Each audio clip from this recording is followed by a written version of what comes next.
Salut tout le monde et bienvenue au podcast des Blue Jays, édition du 26 juin 2026 et présenté sur la télé Rogers à Ottawa, Gavino DeFalco avec mon bon ami, le journaliste sportif Jeremy Filosa. Comment ça va, Bud? Ça va. Quand je regarde pas des matchs des Blue Jays, ma pression est pas si haute que ça. C'est pas si pire. Hey, je vous le dis, là, ça va être le festival du sarcasme aujourd'hui parce qu'on a tellement de choses à dire, pas très plaisantes, pas très positives. On va tout de suite parler de la semaine des Jays. Pas une bonne semaine au bureau, encore une fois, lorsque les Jays tout d'un coup étaient 39 et cognaient à la porte de jouer un match au-dessus de 500. Première fois depuis quoi? Qu'il y avait de la neige ici à Montréal. Oui. 3 défaites consécutives. 2 contre les Astrodomes de Houston, autre défaite contre les Gardes forestiers du Texas, 3 défaites consécutives, 39 et 42, Philo Colin. Comment tu vas être positif semaine après semaine? Ça fait mal encore une fois. Le plus gros ennemi des Jays cette année, c'est qui? Eux-mêmes. C'est eux autres. Ouais. C'est eux autres. Non, écoute, t'as raison. D'habitude, là, jusqu'à la semaine dernière, là, j'avais quand même une attitude assez positive. Mais cette semaine, je l'ai vraiment pas aimé, la semaine des Blue Jays, à plusieurs niveaux. Tu sais, au moins, la rotation des partants jusqu'à la semaine dernière, on pouvait quand même commencer à compter sur eux. Là, même les partants ne font plus le travail, ont beaucoup de difficultés. On commet des erreurs de course sur les sentiers. On commet des erreurs en défensive. Et surtout, les 2 joueurs étoiles, Springer et Guerrero, sont épouvantable. Ils nuisent présentement aux performances de l'équipe. Jamais dans ma vie, j'aurais pensé dire que ces 2 gars-là nuisent aux Blue Jays, mais ils le font. Je n'ai aucune confiance au monde que ces gars-là sont capables d'aller me chercher un coup sûr opportun dans un moment clé dans une rencontre. J'aime mieux voir n'importe qui d'autre présentement que ces 2 gars-là. T'as dit les 2 joueurs étoiles, j'aurais arrêté à joueur. Juste, je referme la parenthèse. On regarde les statistiques des Blue Jays depuis le début de la saison. 39-42 à 9 matchs et demi des Yankees. On peut dire que, oubliez ça, les Blue Jays gagneront jamais, mais au grand jamais, la division Est en 2026. C'est à peu près les mêmes statistiques depuis le début de l'année, c'est-à-dire on fera pas de coup de circuit, on bricole des points, mais ça prend toujours 3-4 simples avant de marquer un point dans une manche. Et on sait que la rotation des partants en arrache de ce temps-là. Les meneurs, regardez là, au niveau de la moyenne au bâton, c'est toujours Ronnie Clement qui domine avec 294. Il est vraiment régulier. Okamoto, 18 circuits, 51 points produits, 10 buts volés pour Andrés Jiménez. Et qui mène dans la colonne des victoires, notre ami Jeff Hoffman avec 5. On vous rappelle qu'il y a déjà 82 matchs de jouer depuis le début de la saison, 81 matchs. Bref, nous sommes à mi-saison et c'est Jeff Hoffman qui mène au chapitre des victoires. Mais la bonne nouvelle là-dedans, Philo, je sais pas pourquoi qu'on est négatif. Non. Pourquoi qu'on est négatif? Si la saison se terminait aujourd'hui, les Blue Jays joueraient un match de barrage par-dessus un match de barrage puisque ils sont dans les séries éliminatoires, Philo. 39 et 42. Pourquoi qu'on est négatif? Écoute, John Schneider a parlé de ça après la défaite, la première face aux Rangers du Texas, comme quoi son équipe était encore dans le portrait des séries éliminatoires. Et ça le rendait positif. Ouais, non, mais Gavino, moi, là, j'écoute ça, là, puis là, je me dis, John, il y a des gens qui payent des centaines de dollars pour venir vous voir jouer à tous les soirs. Je ne pense pas qu'ils partagent ton opinion. Parce que le spectacle que vous offrez, il est horrible. Arrête de me parler des séries éliminatoires. La Ligue américaine est faible cette année. Si c'est ça le standard des Blue Jays, je suis désolé, mais on vise pas assez haut. Parce que c'est tout simplement pas du baseball de qualité qu'on offre. Et pour une masse salariale de 300 millions de dollars, Gavino, ça n'a aucun sens de jouer aussi mal que ce qu'on a vu dans la dernière semaine. Là. Au 4e rang des masses salariales du baseball, derrière les Mets, les Dodgers, les Yankees, au 4e rang Toronto, et on nous offre ce genre de spectacle-là cette année. Ça fait vraiment dur. Tu sais, il faut parler de Vladimir Guerrero. J'ai préparé un tableau, là. Ça va vraiment, mais vraiment mal dans son cas. Regardez les statistiques. Regardez le nombre de zéros au mois de juin. Regardez, ça n'a pas de bon sens. Là. Ce gars-là, au mois de juin, frappe pour 203. Un circuit, 8 points produits. Regardez sa saison dans son ensemble. Il y a 4 coups de circuit. Ça, c'est répertorié 150e et plus dans le baseball majeur. Il y a 32 points produits.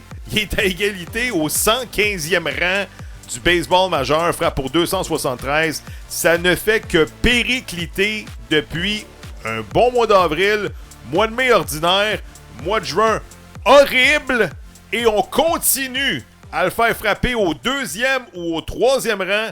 Jamais ou pratiquement jamais de journée de congé pour Vlad. Je te le dis, John Schneider, il est têtu. Il sait très bien que si Vlad n'est pas content, Schneider est parti. Là. Donc, il continue à le mettre 3e. On verra jamais John Schneider prendre la décision de l'insérer au 6e rang, même si Vlad, présentement, un gars de 203, là, je m'excuse, c'est soit pas dans l'alignement ou il frapperait 8e dans mon club. Mais il touche 500 millions de dollars. Quelle déception. Aucun coup de circuit à Toronto. En 2026, on est rendu à mi-saison. Sweet, excusez-moi, fuck all. 0 coup de circuit pour Vlad à Toronto. Écoute, au mois d'août, là, s'il se rend là, ça va faire 1 an qu'il n'aura pas frappé un circuit à domicile dans un match de saison régulière. Un an. Gavino, c'est extrêmement inquiétant parce que on le répétera jamais assez souvent, là. C'est l'an 1 de 14 pour 500 millions de dollars. Non. Si c'est ça, Guerrero, là, les Blue Jays vont être dans le gros trouble parce que c'est le genre de contrat qui peut faire dérailler une organisation. Il a 5 doubles. Oubliez les circuits, là. 5 doubles à ses 46 derniers matchs. 5 doubles. Je sais, ses statistiques sont anémiques et n'arrivent jamais à frapper un coup sûr quand l'équipe en a le plus de besoin. Non. Je vais revenir au fameux match qu'on a saboté contre les Astros de Houston où le match se déplace en prolongation. Il y a un coureur au 2e but.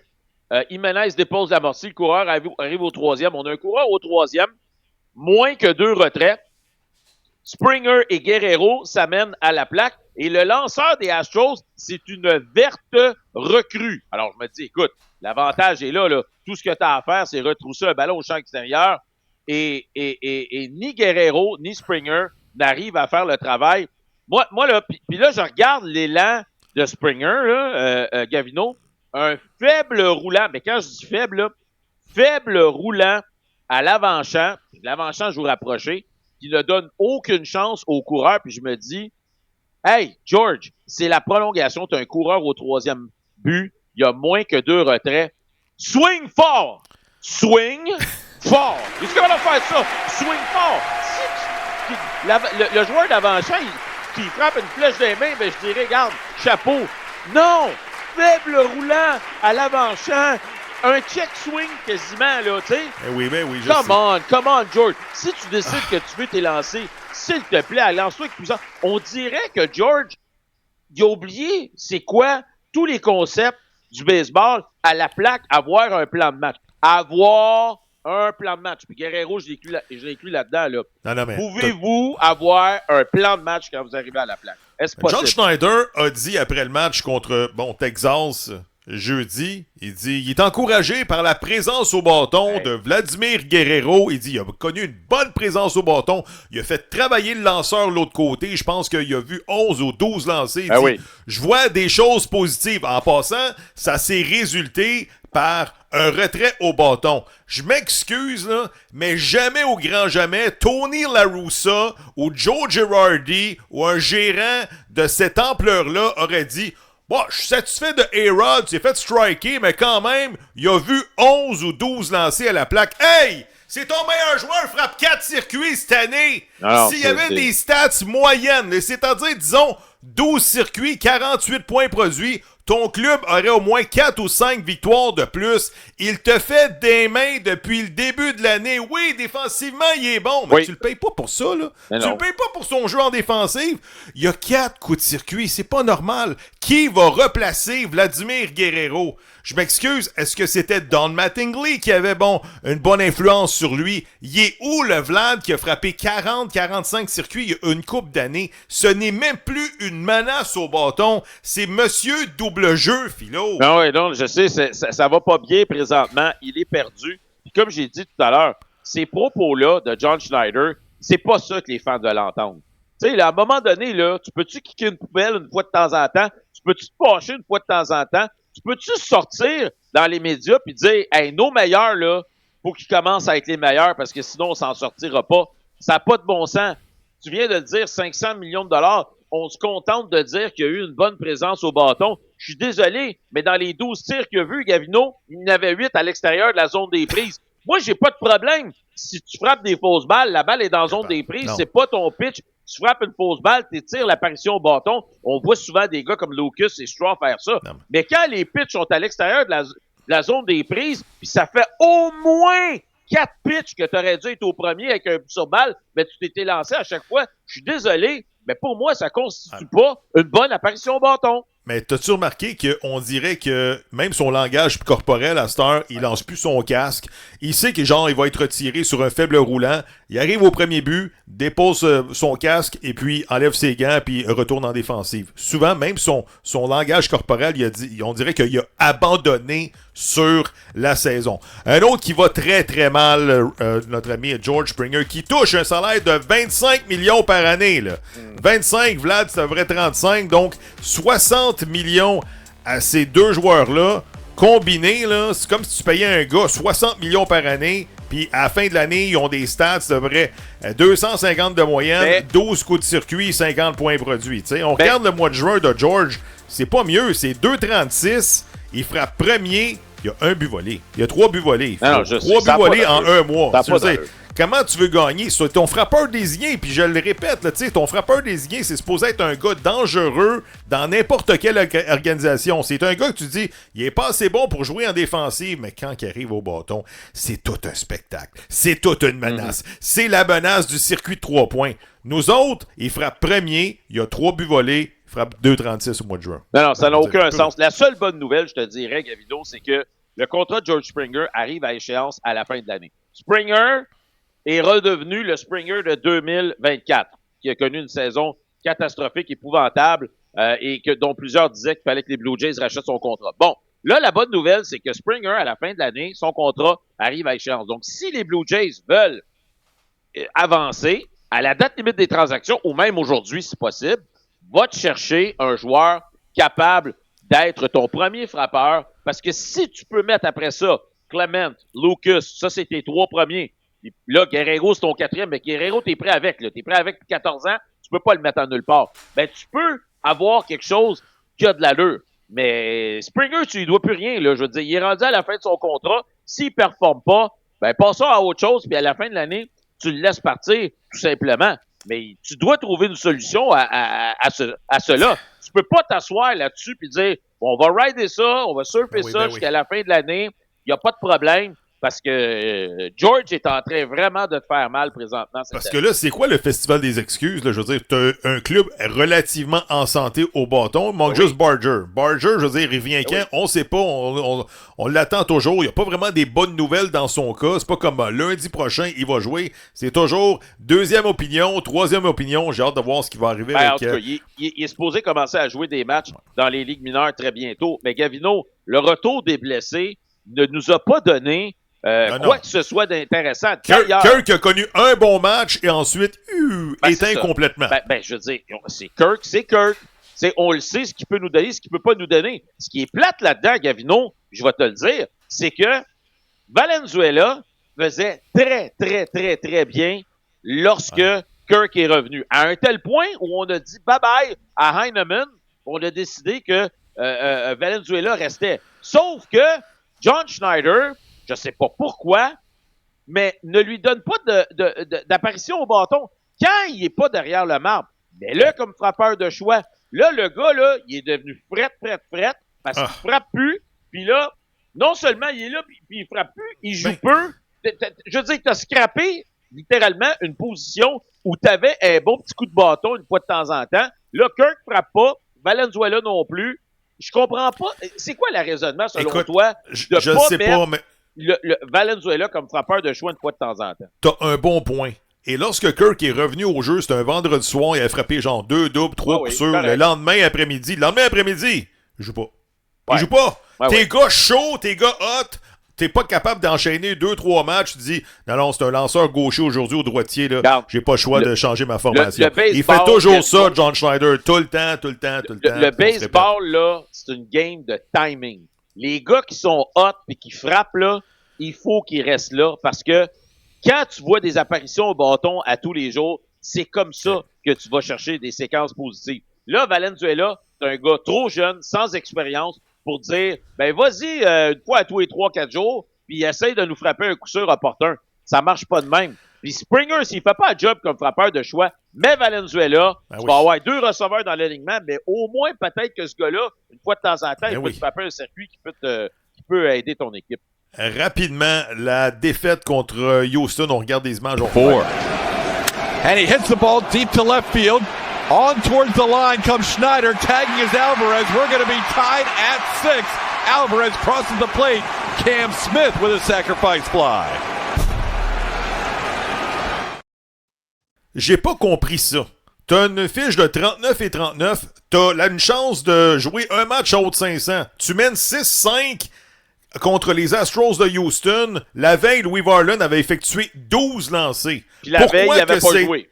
Oui, parce que bon, il y a le match remis à cause de la pluie. Pourquoi que c'est Tyler Rogers qui a le mandat de closer ce game-là?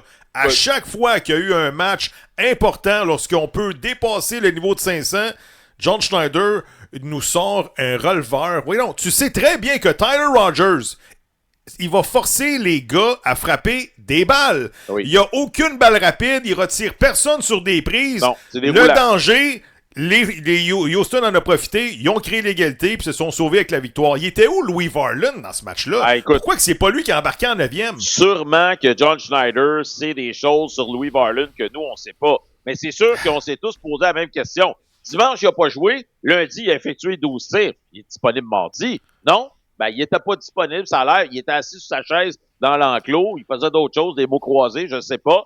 Mais dans le cas de Tyler Rogers, moi, honnêtement, Gavino, je pensais que Tyler Rogers allait faire la job. Il a été quand même un peu malchanceux. Là. Il y a eu des faibles coups sûrs qui ont tombé là, directement derrière les joueurs d'avant-champ. Mais encore là, il y a une raison pourquoi il y a des gars qui lancent la 9e puis des gars qui ne lancent pas la 9e. C'est sûr que Louis Varland ferme les livres dans ce match-là. Je comprends pas. Encore une fois, 500.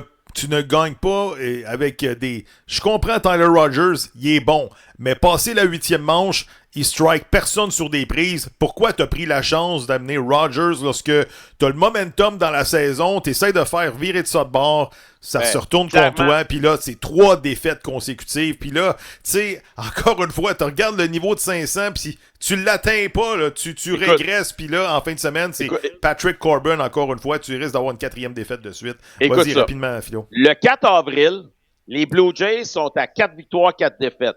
Qu'est-ce qui suit? 3 défaites consécutives. Le 29 mai, les Blue Jays sont 29 et 29. Qu'est-ce qui suit? 4 défaites consécutives. Et là, cette semaine, encore une fois, on arrive à la fameuse barre de 500 et on échappe les 3 matchs suivants. Ouais. Il y a quelque chose qui se passe psychologiquement, mais c'est sûr. Je veux dire, l'équipe est juste pas très bonne. C'est ça la raison. Oui, vas-y. En parlant de pas très bon, Kevin Gausman au mois de juin. On regarde des images. Maybe 20. 2-2. And there's a swing and that ball's driven. Deep down the right field line. It is gone! And that one was way up there. Peterson with one whale of an at-bat. Kevin Gausman, au mois de juin, regardez sa moyenne de points mérités, 7,62 en 5 départs. Et contrairement à Vladimir, il n'y a pas beaucoup de zéro sur sa fiche. Là. Regardez, bon, s'est fait frapper contre les Rangers du Texas, s'est fait massacrer contre les Cubs de Chicago. Son seul bon départ, c'est dans une défaite contre les Yankees de New York, 3-1, pas impliqué dans la décision. Il n'y a aucune victoire, 3 défaites. Ça, c'est supposé être ton lanceur, un gars qui met fin à des défaites. Il est joueur autonome, sans restriction. Je sais qu'on n'aime pas ça dire ça au baseball, mais il n'y a pas de contrat à la fin de l'année. Je te le dis, s'il y a quelqu'un qui appelle pour Kevin Gausman, là, selon moi, j'écoute, parce que ça va être un bon joueur de location. Il l'a prouvé l'année passée, il a connu des bonnes séries éliminatoires. Philo, il est au bout du rouleau, là. Lui puis Shane Justin Bieber, c'était le festival de la pratique au bâton cette semaine. Rien de rassurant. Vas-y, j'ai d'autres stats après. Ben non, c'est très inquiétant parce que on comptait sur les lanceurs partants. Tu sais, tu te dis, on a Gausman, on a Bieber, on a Dylan Cease, on a Scherzer, on a Yosavage. Écoute, on en a tellement qu'on ne sait plus quoi faire avec, mais tous les gars connaissent des difficultés. Gausman, comme tu viens de le dire, 4 départs sur 5, vraiment mauvais. 13 points mérités à ses 2 derniers départs. Yosavage, sans tir, mais il y a de la difficulté avec sa zone des prises, donne beaucoup de buts sur balle. Shane Bieber, malheureusement, premier départ, a oublié complètement. Et même Dylan Cease, il doit travailler très fort pour aller chercher 5 manches parce que on le sait comment il est, il gaspille beaucoup de tirs. Patrick Corbin n'est plus l'ombre de lui-même de ce qu'on a vu en début de saison. Mais non. Il reste plus grand-chose. Et c'est pour ça que Ross Atkins a dit dans sa conférence de presse cette semaine, la priorité à la date limite des transactions, c'est des lanceurs partants. Tu viens de le mentionner. Bieber sera probablement plus là. Gausman sera probablement plus là l'année prochaine. Berrios, on sait qu'il sera pas prêt à débuter la saison. Scherzer ne sera plus là non plus. Écoute, ça va commencer à faire mince un petit peu, là. Ben, t'as Miles Straw qui a quand même bien lancé cette semaine. Oui, une manche et un tiers, il n'a rien donné. Oui, des balles rapides à 47 000 à l'heure, là. C'est fantastique. On regarde des images de Shane Justin Bieber. Hang out and he's delivered. Hey, oh my goodness, this ball's launched deep to right field. The top deck of the stadium for Taylor Trammell. Even Jordan's in. Loin dans la droite contre Shane Justin. Écoute, en 81 matchs, OK, cette saison, depuis le début de l'année, sais-tu combien de départs de qualité ont les lanceurs partants des Jays? Tu sais, lorsque je te dis, la relève est surtaxée. Puis c'est pas compliqué, là. Un départ de qualité, c'est ton lanceur partant doit lancer au moins 6 manches, accorder 3 points ou moins. Ouais. Ça, c'est une moyenne de points mérités de 4,50. C'est ça. Ils ont 19 départs de qualité sur 81 matchs. 19! Ils se rendent même pas à la 6e. Ou bien, ils accordent plus de points qu'en 6e, mais souvent, lorsque tu as accordé 4 points, tu n'es même plus dans le match en 6e manche. 19 sur 81, Fido. Je serais curieux de savoir combien de ces 19 départs-là, le lanceur partant a obtenu la victoire à sa fiche. D'après moi, c'est pas un très gros chiffre. D'où la statistique de Jeff Hoffman qui mène l'équipe avec 5 victoires. Mais je voudrais revenir un peu sur, tu sais, quand on construit une équipe de baseball, Gavino, je vais revenir un peu à l'attaque, là, mais, tu sais, George Springer est devenu un frappeur de choix, on va se le dire. Jesus Sanchez, dans un monde idéal, il serait un frappeur de choix. Là, on parle du retour potentiel de notre ami Anthony Santander, qui est aussi un frappeur de choix. Là, on pourrait-tu mettre de côté un des frappeurs de choix, et on pourrait-tu mettre la main sur un vrai lead-off man ou sur un vrai clean-up hitter numéro 4? Je ne sais pas. Mais Gavino, je ne sais pas. Tu sais, quand tu construis une équipe de baseball, John Schneider, là, il va faire quoi quand Santander va revenir? Il va faire quoi avec Springer? Il va faire quoi avec Jesus Sanchez? Là, je regardais Loper Fido jouer cette semaine avec Houston. Pas super. Il est pas pire. Un des jeux de l'année du côté des Blue Jays cette semaine, gracieuseté de Jeff Hoffman avec un coureur au 3e but. C'est dit, tu sais quoi? On va essayer de lancer au 3e pour justement le surprendre. Regarde. Oh, he threw it away. He threw it away at third. The Astros take a 2-1 lead. In a game with very few runs being scored, a huge mistake by Hoffman. 3 mots Cosse, c'est ça. Cosse, c'est ça. Pour vrai. Non, mais, 8e manche, 1-1. Ah. Ça fait 50 ans que je regarde le baseball. Depuis quand t'essayes de retenir un coureur au 3e but? Parce que t'essayes... Écoute, non, mais Jeff, comédie d'erreur, sérieux. Jeff. Il fait quoi encore avec le club, ce gars-là? Je l'ai dit, il aurait dû être releasé au mois de novembre l'année passée. Bon. T'es comme ça. Jeff, il y a 2 retraits. T'as un coureur au 3e. Tu lances des balles rapides à 98 000 à l'heure. Concentre-toi sur le frappeur. Laisse faire le gars au 3e. Mais, à la défense de Jeff Hoffman, John Schneider a dit après le match, c'était pas la faute de Hoffman. On a appelé ce jeu-là. Arrête. Attends, on a appelé ce jeu-là. Okamoto a manqué le signal. Il pensait que le relais venait du receveur et non du lanceur. Donc, c'est Okamoto qui s'est fourré là-dedans. Mais, c'est parce que, Gavino, tout ça part du fait que ton attaque ne marque pas assez de points. Donc, tu te retrouves dans des situations critiques en fin de rencontre où tu essayes de faire des affaires pour aller chercher une victoire, mais c'est des affaires qui n'ont pas d'allure. Comprends-tu? Puis là, tu payes le prix à cause d'une erreur ici, une erreur là, alors que si les Jays avaient marqué 5, 6, 7 points dans ce match-là, il n'y a personne qui aurait parlé de cette erreur-là. Mais c'est ça. T'es squeezé en fin de rencontre. T'es toujours ça fesse, comme on dit. Et là, toutes les petites erreurs, on les met sous la loupe, sont scrutées parce que l'attaque ne produit rien. C'est quand la dernière fois que t'as vu un coureur se faire épingler au 3e but? Je veux dire, c'est pas par un relais du receveur, c'est pas ça que je vois. Tu sais, c'est comme les 2 dernières fois que Jeff Hoffman a tenté des choses, feinte non réglementaire, OK, la semaine passée, et puis là, il lance au champ gauche, le point bien marqué. Tu sais, c'est pas 6-1, puis le coureur a une bonne avance là, au 3e but, puis il essaie de voler le marbre. Là. Non. C'est comme the game is on the line. Puis si c'est un jeu commandé par le gérant, tu demandes un time-out, tu dis au gérant, hey, je suis pas à l'aise de faire ce jeu-là, calique. Mais non, c'est mais 1-1. En tout cas, Puis, tu sais, en tout cas, bref. Je peux prendre une minute pour parler de Ernie Clement qui s'en va au match il reste des une minute étoiles. de toute façon, vas-y. Il va être le 2e but partant pour la Ligue américaine. Je suis tellement content pour Ernie Clement qui était un gars qui se donne à tous les jours. Moi, je te l'ai dit, je l'ai toujours aimé depuis le jour 1. C'est le genre de joueur que tu vas avoir dans ton équipe.